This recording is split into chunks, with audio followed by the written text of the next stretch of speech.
Hey, good afternoon.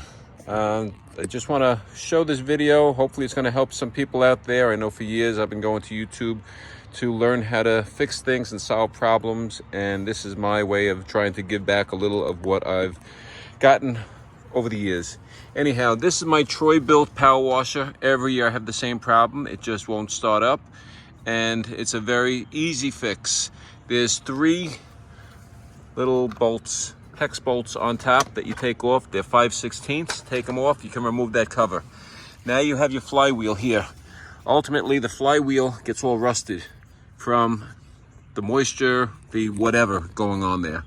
And this is what actually starts the motor. It has to make a contact between this part and the flywheel. And if there's rust, it will not contact. So I use sandpaper.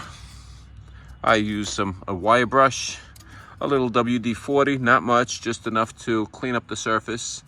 And because you can't get to this part, at least I didn't get to this part, but I do get to the flywheel. And clean the flywheel up, put the cover back on with the 3 bolts, and folks, that's it. I'm usually good to go at that point. So anyhow, hope this helped you guys, and I wish you luck, and have a great day. Be well, thanks.